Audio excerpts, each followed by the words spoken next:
সকলকে জয় গুরু। গুরু ব্রহ্মা, গুরু বিষ্ণু, গুরুদেব মহেশ্বর, গুরুদেব পরম ব্রহ্ম, তস্মৈ শ্রী গুরবে নমঃ।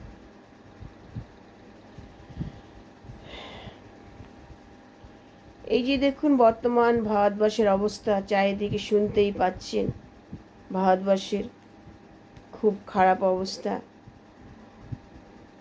বর্তমান যুগ যেভাবে চলছে, কলিযুগ যেভাবে চলছে, সর্বত্র যেমন লোক সংখ্যা বাড়ছে, তেমনি চারিদিকে দুর্নীতি, ব্যভিচার, অধর্ম চলছে।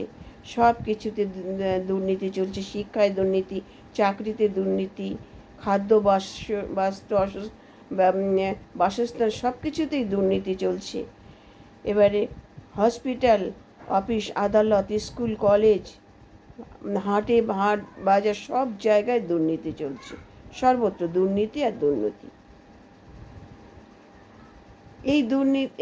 এই পরিস্থিতি থেকে আমাদের নিজেদের ভালো থাকতে হলে, নিজের পরিবারকে ভালো থাকতে হলে তাহলে কি করতে হবে? সর্বপ্রথম আমাদের পরিবারকে গঠন করতে হবে, পরিবারটাকে সঠিক পথে নিতে হবে, ছেলে মেয়েকে সঠিক পথে পরিচালনা করতে হবে।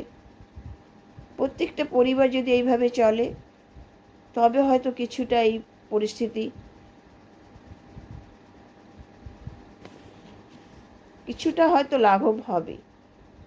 তাই প্রথম আমাদের দরকার পরিবারটাকে সুন্দর করে গঠন করা, ঈশ্বরকেন্দ্রিক পথে চলা, ভালো আদর্শ পথে চলা, ছেলে মেয়েকে আদর্শ সন্তানের মতো তৈরি করতে হবে।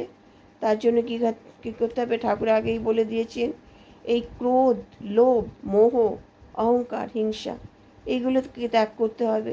এগুলো বাদ দিয়ে চলতে হবে। এগুলো বাদ দিয়ে চললে তবে সে একটা সুন্দর আদর্শ সন্তান হয়ে উঠবে। আজ দেখুন এই যে দুর্নীতি করছে, এই যে কিছু মানে দুর্নীতি করছে যেসব মানুষ বা লোক, তারা দেখুন তারা কোনো না কোনো পরিবার থেকে এসেছে, কোনো না কোনো বাবা পিতামাতার সন্তান তারা। তাহলে তারা কি ঠিকমতো শিক্ষা সংস্কার পেয়েছে? না সঠিক পরিবার থেকে এসেছে তারা? পায়নি। তাদের বাবা মা ঠিক নয়, সঠিক নয়, তাই তাদের গর্ভে আজকে এই কুসন্তানের জন্ম হয়েছে। তারাই এই যে এই সমস্ত অধর্ম, কুকীর্তি, এই দুর্নীতি করে চলেছে। তাহলে এই থেকে বাঁচার একমাত্র উপায়, আপনার পরিবার আপনি বাঁচান। আপনি একজনকে ধরে রাখুন, ঈশ্বরকে উপরে বিশ্বাস রাখুন, ঈশ্বর কেন্দ্রিক পথে চলুন। একজন ভালো আদর্শ সদ্গুরুর দীক্ষা নিয়ে তার দেখানো পথে তাকে অনুসরণ করে সেইভাবে চলুন। দেখবেন আপনার পরিবার সুন্দর হয়ে উঠবে। আর ছোটোবেলা থেকে সন্তানকে সেইভাবে গড়ে তুলুন। এই বাড়ির পরিবেশ যদি সুন্দর হয়, দেখবেন তখন সন্তান সেই পরিবেশ সুন্দর হয়ে বড় হয়ে ভালো শিক্ষা দীক্ষা পেয়ে বড় হবে। তাই পরিবার সকলকে নিয়ে চলতে হবে। বাবা মা, দাদা, দিদি, কাকা, কাকিমা, জ্যাঠা, জেঠিমা সকলকে নিয়ে একটা পরিবার। এটাই আমাদের ঠাকুর পছন্দ করতেন। ঠাকুর ওই একজন দুজন পরিবার নিয়ে সে পরিবার তিনি পছন্দ করতেন না।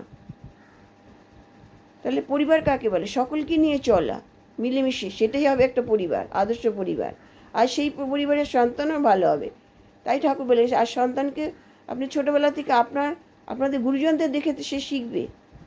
গুরুজনদের ভক্তি শ্রদ্ধা করা, তাদের সম্মান করা, তাদের প্রণাম করানো, এগুলো শেখাতে হবে। ঘরে একটা সুন্দর পরিবেশ তৈরি করে রাখতে হবে সবসময়।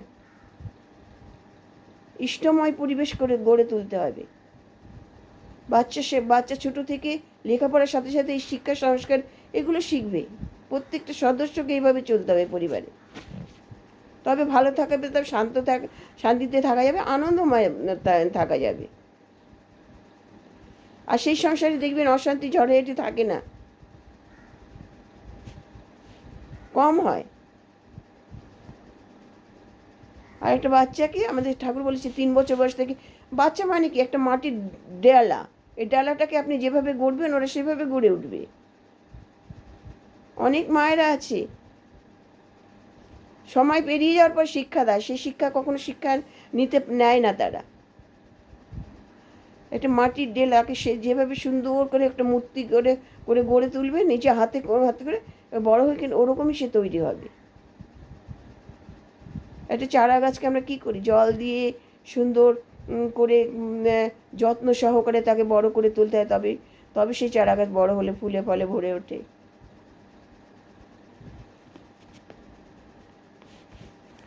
তাই আমাদের এই অনুকূলচন্দ্র কিন্তু এই পরিবারই গঠন করে গেছেন। এই কারণে ঠাকুর দেখেছেন প্রত্যেকটা পরিবারে অশান্তি, প্রত্যেকটা পরিবারে কষ্ট, দুঃখ, অভাব, এই দেখে তিনি ঠাকুর এগিয়ে এসেছেন তার এই ধর্ম প্রচারে, তার এই পরিবার গঠনে, তা মানুষ গঠন করার কাজ তিনি করে গেছেন, পরিবার তৈরি করার কাজ করে গেছেন।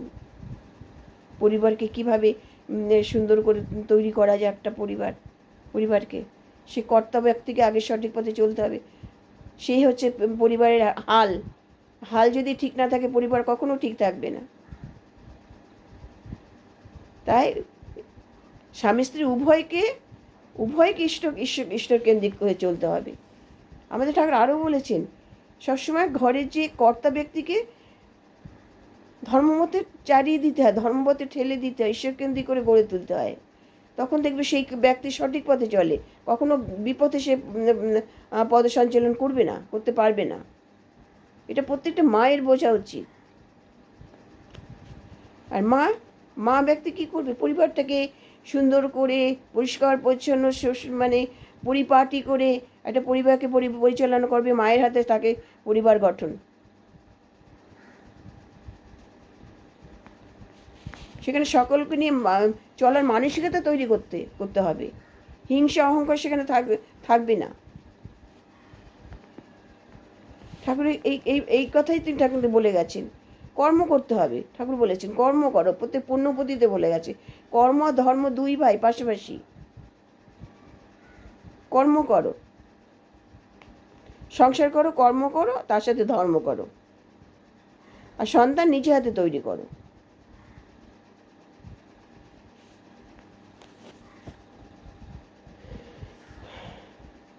তাহলে এই যে সবসময় আমরা ঈশ্বরকে ভুলে যাই, ঈশ্বর জানেন ঈশ্বর ছাড়া পৃথিবীর এক টুকরো পাতা, একটা গাছের পাতাও নড়ে না।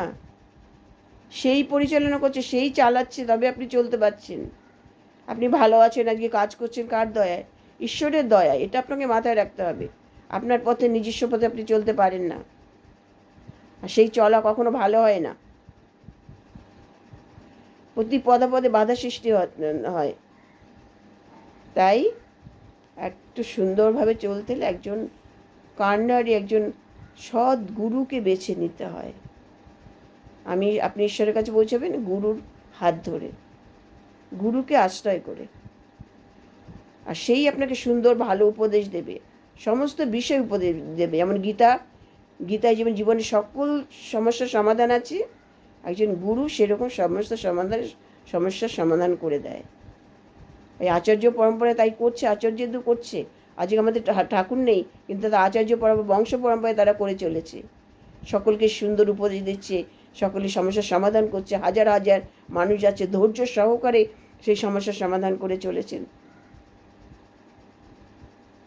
এখনও সে ঠাকুরের উপদেশ মেনে চলে, ঠাকুরকে অনুসরণ করে, ঠাকুরের বাণীকে অনুসরণ করে তারা চলছে, সে বংশ পরম্পরা চলছে। তারই দেখানো পথে, তারই ধর্মপথে তারা চলছে। আজকাল আধুনিক মায়েরা কি করছে, তারা সেইভাবে ছেলে মেয়ে শিক্ষা দিচ্ছে না। তারা ভাবছে দুটো ইংরেজি কথা বললে আমার ছেলে মেয়ে ভালো হয়ে গেল, বড় হয়ে গেল।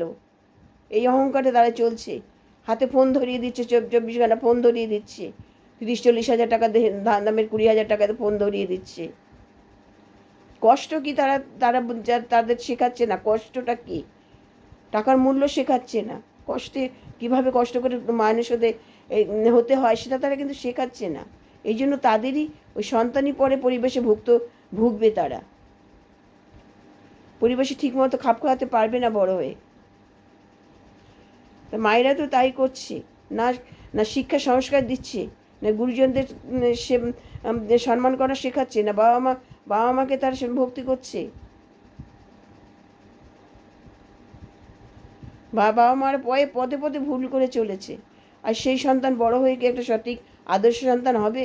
আর এই কারণেই তো বাবা মা এত উচ্চ শিক্ষিত করছে, এত মানে ইয়েভাবে তৈরি করছে বিলাসবহুলভাবে, শেষে তারা সেই বাবা মা একাকিত্বে কাটাচ্ছে, না বৃদ্ধাশ্রমে যাচ্ছে।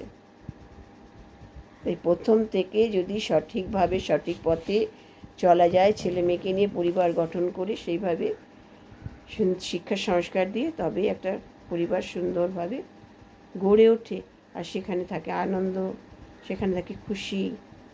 আমাদের ঠাকুর এই কথাই বলে গেছেন, আর ঠাকুর সেই মানব ধর্মই প্রচার করেছেন।